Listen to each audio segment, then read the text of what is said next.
오늘 주신 하나님 말씀은 신명기 19장 15절에서 21절입니다. 신명기 19장 15절에서 21절의 말씀을 저하고 교독하겠습니다. 어떤 잘못이나 어떤 범죄라도 한 사람의 증언만으로는 판정할 수 없습니다. 두세 사람의 증언이 있어야만 그 일을 확정할 수 있습니다. 남에게 죄를 뒤집어 씌우려는 나쁜 증인이 나타나며 소송을 하는 양쪽은 주님 앞에 나와 그 당시의 제사장들과 재판관 앞에 서서 재판을 받아야 합니다. 재판관들은 자세히 조사한 뒤에 그 증인이 그이들에게 거짓 증언을 하든지 판명되거든 그 증인이 그 이웃을 해치려고 마음 먹었던 대로 그 이웃에게 갚아주어야 합니다. 그래서 당신들 가운데서 그런 악의 뿌리를 뽑아야 합니다. 그러면 많은 사람들이 말을 듣고 두려워하여서 이런 악한 일을 하는 사람이 당신들 가운데서 다시는 생기지 않을 것입니다. 다 같이 당신들은 이런 일에 동정을 베풀어서는 안 됩니다. 목숨에는 목숨으로, 눈에는 눈으로, 이에는 이로, 손에는 손으로, 발에는 발로 갚으십시오. 아멘.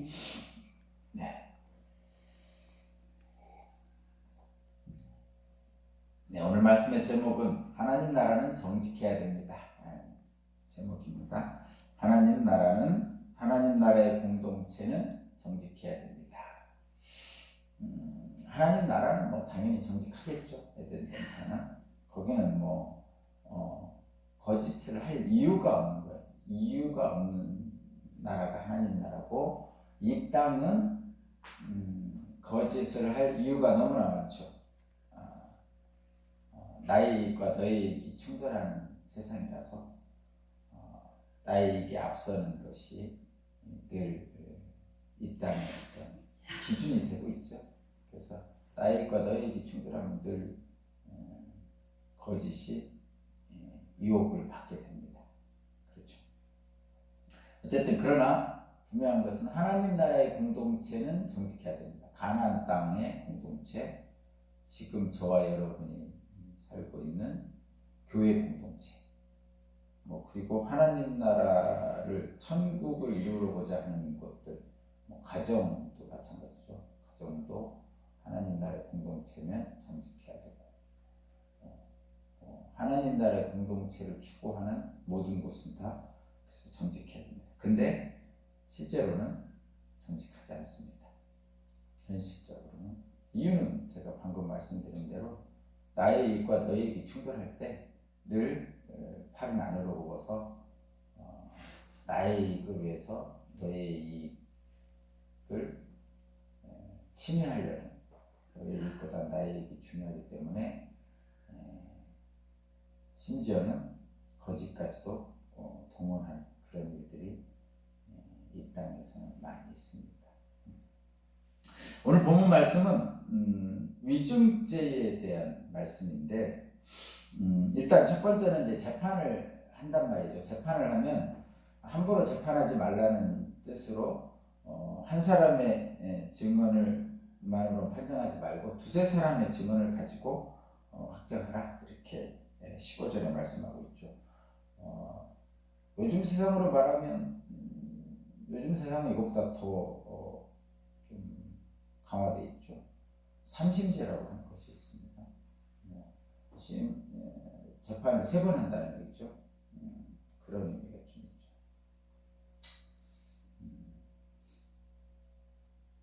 한 사람의 증언 가지고는 안 된다. 두세 사람의 증언이 있어야 된다. 그리고 그것을 객관적으로 판단할 재판관이 있어야 된다. 오늘 본문에서는 제사장들과 재판관 이렇게 표현하고 있죠.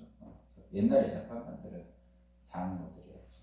말하자면 원로들이었고 또 제사장이었고 이렇게 했습니다. 어떻게 보면 가장 하나님에 가까운 사람들이 재판을 했죠. 아마도 믿을 수 있는 사람으로서 하나님께 제일 가까이 있는 사람들을 믿을 수 있다, 이렇게 생각을 한 겁니다. 요즘도 재판을 하시는 법정에 가보면 판사가 있고 검사가 있고 변호사가 있고 이렇게 세 명의 당사자를 세 명을 두고 세 파트를 두고 있죠. 물론 검사와 변호사는 서로 공방을 주고받는 거고 판사는 그들을 보고 이제 판단을 하는 사람입니다. 옛날에도 그와 비슷하게 했어요. 알겠습니다. 근데 이제 법적 원리는 조금 다르긴 합니다. 오늘 본문은 위증죄에 대한 건데 16절에 보면 남에게 죄를 뒤집어 씌우려는 나쁜 증인이 잘못된 겁니다. 증인이 잘못된 거죠. 그리고 이들은 어떻게 하라는 거냐면 보세요. 거짓 증인이 판명되면 18절 거짓 증언을 한 것이 판명되면 19절 어떻게 벌을 주냐면 그 증인이 그 이웃을 해치려고 마음 먹었던 대로 그 이웃에 갚아줍니다. 이게 동해보복 원리입니다. 동해보복이라는 건 그렇습니다. 저 사람 이러이러하니까 이렇게 해주세요 하고 위증죄를 한 거죠. 위증 잘못된 범죄를 하면 그 위증을 한 사람에게 똑같이 그가 말한 만큼 벌을 주는 거예요. 이게 동해보복이고 또 21절이 동해보복의 어떤 것을 보여줍니다. 우리가 이제 이게 굉장히 많이 보던 얘기죠. 한번 볼까요? 21절 당신들은 이런 일에 동정을 베풀어서는 안 됩니다 하고 나오죠. 목숨에는 목숨으로, 눈에는 눈으로, 이에는 이로, 손에는 손으로, 발에는 발로 갚으십시오. 말 그대로 동해보복이랍니다. 살인한 자는 죽이라는 거죠. 목숨에는 목숨으로, 눈에는 눈으로, 이에는 이로. 이게 이제 많이 나오는 거죠. 탈무드에도 나오고 구약성경에 나오는 문제. 근데 요즘은 이렇게 안 합니다. 요즘은 이렇게 안 합니다. 요즘은 법정이 정해져 있어요. 정해져 있습니다. 정해져 있는 것은 인간의 이성에 따라서 합리적이고 경험적으로 형량을 정해놓고 있죠. 몇 년 이하 또는 몇 년 이상 몇 년 이하 이렇게 돼 있습니다. 그리고 그 안에서 몇 년 이상 몇 년 이하 그 안에서 판사가 보고 형량을 결정하고 또 뭐 거기에 또 뭐 장량 감경이라 해가지고 또 뭐 감경 사유가 있으면 감경도 해주고 이렇게 합니다. 근데 대체적으로 보면 엄하게 처벌하는 주의보다는 좀 이렇게 산 사람은 살아야 된다는 얘기인가 잘 모르겠지만 조금 인간은 실수를 할 수 있다는 전제 속에서 조금 이렇게 약하게 처벌하는 경향이 좀 있습니다. 그래서 요즘 많이 나온다고 그랬죠. 좀 세상에 무리를 일으키는 범죄자들에 대해서 좀 형량을 좀 높여줬으면 하는 사람들의 어떤 법적 감정이 좀 있어요. 법이 너무 무르다 뭐 이런 생각을 가지고 있습니다. 그래서 이 동해보복론이 이제 사람들 마음속에는 형평성이 맞다고 생각하는 거예요. 근데 어제 말씀에도 나왔지만 실수로 살인한 자, 고의로 살인한 자 이렇게 있는데 그 성경적으로 눈에는 눈, 이에는 이라는 이 동해보복론에는 살인한 자는 살인으로 갚아야 되는 거죠. 자기 죽음으로 갚아야 되는 것이죠. 그런데 현대에서는 물론 실수로 살인한 자를 죽음으로 갚게 하지는 않고 뿐만 아니라 고의로 살인한 자도 죽음으로 갚는 경우도 있지만 사형제도를 반대하는 법제도에서는 사형이 없어지고 무기징역 이렇게 가는 경우가 많이 있습니다. 그거는 그 당시의 시대적 어떤 합의에 의해서 법을 만들게 되어 있습니다. 지금도 형법을 개정하면 국민 법감정에 맞지 않으면 아마 개정을 하게 되겠죠. 근데 그런 거는 이제 사람들이 이제 합의에 의해서 합리적으로 하게 될 것이고, 오늘 본문 말씀에서는 우리는 어떤 것을 봐야 되냐면, 오늘 본문 말씀은 위증죄, 말하자면 남에게 죄를 뒤집으려고 씌우려고 나쁜 증인 나쁜 증언을 한 증인에게 주는 위증죄, 그리고 여기에 내포되어 있는 또 하나는 뭐냐면 무고죄, 다른 사람을 해하려는 목적으로 고발 고소하는 사람. 이게 두 가지가 있습니다. 위증죄와 무고죄가 있잖아요. 요즘 우리나라에 무고죄가 엄청 많죠. 명예훼손죄로 고발당하면 바로 상대방에게 무고죄로 고소를 하죠. 뭐 그런 형태가 많이 있습니다. 어쨌든 현실은 이런 죄들이 굉장히 많이 있는데, 이런 무고죄와 위증죄가 많이 나오는 이유는 아까도 말씀드렸듯이 정직하지 못한 거죠. 근데 정직하지 못한 것은 이 땅에 사는 인간의 아주 어떻게 보면 죄성입니다. 죄성의 근원입니다. 나의 이익과 너의 이익이 충돌할 때 나의 이익이 우선이라는 전제가 늘 있기 때문에 나와 너의 투쟁 속에서 내가 이기려는 그런 욕망들이 있어서 거짓조차도 동원하는 그런 마음이 있기 때문에 그렇습니다.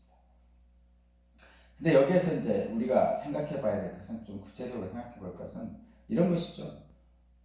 내가 누군가의 말을 듣고 상대방을 오해하는 경우가 있죠. 그러니까 내가 다른 사람의 말을 듣고 상대방을 오해해서 하는 경우가 있고요. 그러니까 나쁜 증인에 의해서. 또 하나는 나쁜 증인에 의해서 내가 누명을 쓴 경우가 있습니다. 여러분, 이거 두 개를 비교해 보면 우리가 어떻게 해야 되는지를 알 수가 있어요. 첫 번째는 내가 누군가의 말을 잘못 듣고 상대방을 오해해서 고소할 수도 있죠. 있습니다, 여러분. 이거 굉장히 중요합니다. 내가 누군가의 말을 잘못 듣고 상대방을 오해한 경우가 있습니다. 또 하나는 내가 오해를 받은 경우죠. 누군가가 나에게 누명을 씌운 경우가 있습니다. 입장이 좀 다르죠. 한쪽은 내가 상대방을 오해해서 상대방에게 해를 끼친 경우고, 한쪽은 상대방이 나에게 해를 끼친 경우. 이 두 가지 경우를 공평하게 해결할 수 있다면 하나님 나라의 공동체는 정직할 수 있습니다. 근데 이 두 가지 사람에서 많이 다릅니다. 첫 번째 경우가 그거죠. 누군가의 말을 듣고 내가 오해를 합니다. 그리고 나서 오해라는 게 밝혀지잖아요. 가끔가 다 그런 사람 있어요. 아니면 말고 뭐 이렇게 하는 사람 있어요. 정말 처참하죠. 아니면 말고, 아니면 됐지 뭘 그거 가지고 또 그러냐고 막 그러는 도둑 누명을 씌워놓고선 누명 쓴 사람이 아니라고 막 그러면 당신이 그럴 수 있냐고 막 그러면 나중에 누군가 아닌 게 밝혀졌어요. 그러면 아니면 됐지 뭘 그러냐고 막 그래요. 그건 정말 인간의 악한 습성입니다. 그래서 이 두 가지를 한번 비교해 놓으면 돼요. 누군가에게 내가 오해를 받은 경우, 또는 내가 누군가를 오해한 경우, 두 가지가 동일한 입장에서 해결할 수 있으면, 아니면 말고라는 그런 말을 할 수가 없죠. 당한 사람 입장에서는 아니면 말고라는 게 엄청 크잖아요. 요즘도 그런 거 있죠. 정치인도 그렇고 연예인도 그렇고 어떤 일에 대해서 문제가 딱 생기잖아요. 그러면 바로 매스컴에서 막 그 광고를, 매스컴에서 떠들어대면 사람들은 그것을 기정사실화 되고 막 욕을 하잖아요. 댓글 같은 것으로. 심지어는 뭐 그 이상의 일들도 하고 그럽니다. 근데 나중에 보니까 그게 아니에요.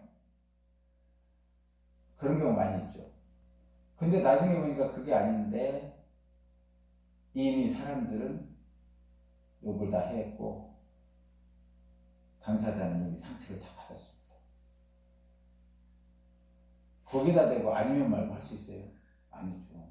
그래서 여러분 최근에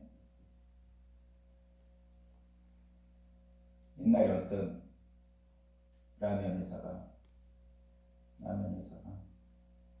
무슨 먹을 수 없는 뭐 공업용 기름을 사용했다고 뉴스에 나온 적 있었죠. 지금도 회복을 못하죠. 그 당시 라면 1위 회사였는데 또 이런 것도 있죠. 요구르트에 뭐 독약을 넣었다 뭐 이런 뉴스가 한번 나오기도 하고, 그러면 그 요구르트 회사는 망하죠. 진짜 넣는지 안 넣는지는 상관없어요. 이게 악의적인 그것을 퍼뜨렸을 경우에 그에 대한 진실이 밝혀지기도 전에 그 사람은 이미 고통받는 거죠. 근데 그것을 우리는 말하는 사람들, 그러니까 수군대는 사람들 있잖아요. 수군대는 사람들은 그냥 수군대죠. 왜냐면 자기에게 안 오니까 수군대놓고 나중에 아니면 말고 이렇게 하는 거죠. 근데 수군대는 것을 당하는 사람 입장에서는 막 열불이 나는 겁니다. 그래서 그 당하는 사람 입장과 수군대는 사람이 같은 생각을 할 수 있다면 그런 아픔들은 사라질 수 있습니다. 최근에 뭐 조국 내전이라거나 그런 문제들도 있었고, 그래서 그 포터라인이 없어졌잖아요. 포터라인은 원래 그 조사받는 사람이 가는 거죠. 조사받는 사람. 근데 포터라인에 딱 서면 이미 뭐지? 죄인인 것처럼, 죄인이 결정 난 것처럼 해가지고 국민들이 막 많은 사람들의 비난을 받죠. 근데 원래 포터라인 쓰는 것은 조사받으러 가는 거죠. 범죄 확정과 재판의 결정이 있기 전에는 사실은 무죄잖아요. 그게 무죄 추정의 원칙이거든요. 근데 이미 포터라인에 서 있는 경우는 이미 죄인으로서 모든 사람들의 어떤 비난의 대상이 되고 있습니다. 꼭 조국이 뭐 옳다 안 옳다 이런 뜻을 얘기하는 건 아니에요. 그렇지만 어느 편에 있는 것이 아니고 판결이 확정 전에는 무죄 추정의 원칙이라는 게 있어요. 무죄 추정의 원칙. 그러면 왜 구속하느냐? 그건 이제 범죄 인멸의 원칙이 범죄 증거 인멸의 위험이라든가 또는 그 도주의 위험이 있으면 일단 구속하고 보는 거죠. 뭐 물론 범죄에 대한 확실한 어떤 심증이 분명하게 있을 때, 증거가 있을 때 하는 겁니다.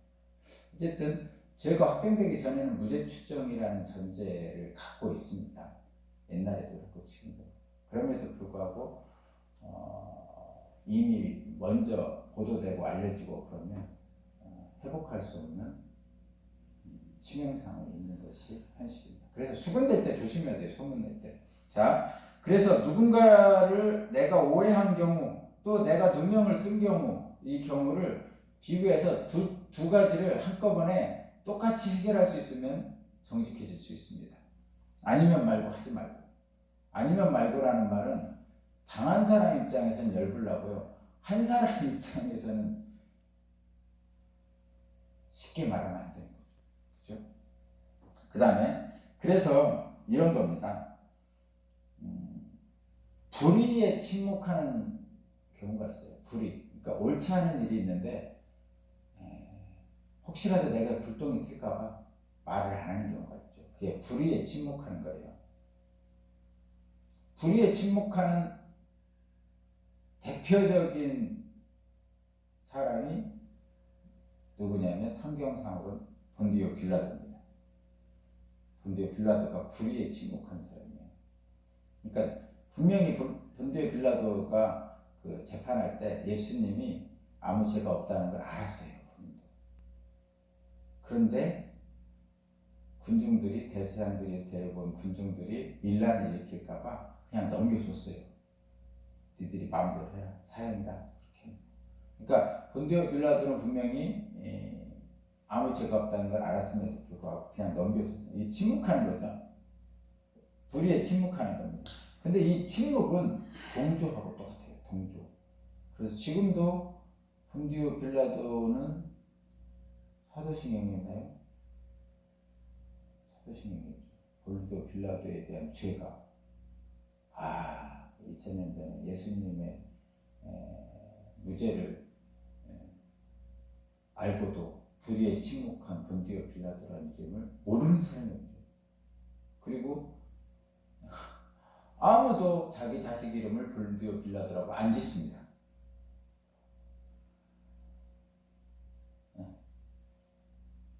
불의에 침묵하는 것도 엄청난 죄인 거죠. 동조하는 거하고 똑같습니다. 불의에. 근데 이게 참 어렵습니다. 현실적으로. 저와 여러분이 뭐 불의에 침묵하는 거 많이 있죠. 둘이 다투고 있으면요, 옳고 그른과 상관없이 일단 피해 있는 거죠. 미국하고 중국하고 다투고 있으면요, 불똥이 우리한테 튈까봐 외교 당국이나는 그냥 피해 있는 거죠.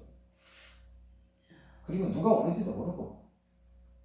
일단 기준은 겁니다. 첫 번째, 잘 들어보세요. 자, 이거의 전체적인 기준은 겁니다. 누구를 오해하는 수군거리는 사람들, 자기의 이익이 침해되지 않는 한 합니다. 그러면서 아니면 말고 그렇게 얘기하죠. 내가 누군가에 오해받았어요. 그러면 내 이익이 엄청나게 침해되죠. 그러니까 울분불분하는 것이죠. 불의에 침묵하는 사람들, 왜 침묵하죠? 혹시라도 내게 불통이 튈까? 다 기준은 딱 하나입니다. 내 이익이 침해될까봐 내 이익이 침해되지 않으면 수근수근 되고요. 그런 것이 인간의 죄성입니다. 그런데 하나님 나라의 공동체는 그렇지 않다고 그랬죠. 정직한 겁니다. 정직한 겁니다. 그러면 원래 하나님 나라는 에덴 동산은 그렇게 내 이익을 주장할 이유가 없어요. 왜냐하면 하나님이 모든 것을 다 필요를 공급해 주시기 때문에. 근데 이 땅에 사는 우리들은 내 필요를, 내 안전을 내 스스로 지켜야 되기 때문에 내 이익과 다른 사람의 이익이 충돌하게 돼 있어요. 그런데 우리는 어떤 세상을 추구하는 사람들이죠? 저와 여러분은, 특히 교회 공동체는 하나님 나라를 추구하는 사람들이에요. 만약에 하나님 나라를 추구하는 사람들이 이런 위증죄나 무고죄를 범하면 하나님 나라의 공동체에 자격이 없는 것이죠. 그래서 어떻게 하라고 그러죠? 정직하라는 겁니다. 근데 이 땅에 사는 우리는 정직하기가 너무나 힘이 든 거죠. 최소한 불의에 침묵한 경우는 아주 많습니다. 저도 많아요. 불의에 침묵한 경우. 혹시 내게 불똥이 튈까? 그런 게 많이 있죠? 굉장히 많이 있습니다, 여러분. 그러면 과제예요. 이게 어떤 과제입니까? 이게 우리에게 주어진 숙제입니다. 하나님이 우리에게 오늘 본문을 통해서 주어진 숙제가 이겁니다. 어떻게 하면 정직하게 살 수 있을까요? 어떻게 하면 정직하게 살 수 있을까요? 이게 오늘 본문에서 하나님이 오늘 저와 여러분에게 주시는 숙제입니다. 묵상하세요. 그리고 어떻게 하면 정직하게 지낼 수 있을까요? 저의 결론은 이런 겁니다. 내 이익과 남의 이익이 충돌 속에서 나오는 거예요. 정직할 수 없는 이유가 내 이익이 더 중요하기 때문에. 그렇다고 해서 세상을 사는데 내 이익을 무관하게 살 수 있느냐? 그렇지도 않죠. 과제입니다. 자, 오늘 저와 여러분에게 주어진 오늘 본문을 통해 주신 하나님의 과제, 어떻게 하면 이 죄 많은 세상에서 이기적인 이 세상에서 다른 사람과 조화를 이루면서 하나님 나라의 공동체로 살 수 있는지, 어떻게 하면 정직하게 살 수 있는지를 여러분 고민하시고 내일 이 시간에 다시 한번 생각해보는 시간을 갖겠습니다. 기도드리겠습니다. 하나님 감사합니다. 믿음으로 하나님 앞에 나아옵니다. 위증하고 무고하는 일들이 이 땅에서는 비일비재합니다. 그러나 주님의 말씀이 오늘 하나님 나라의 공동체는 그러하면 아니 된다. 정직해야 된다고 분명하게 말씀하고 있습니다. 그 하나님 나의 말씀대로 살 수 있도록 성령님 우리에게 힘을 주시고 담대하게 나아가는 능력을 주옵소서. 감사드리며 예수 그리스도 이름으로 기도합니다. 아멘.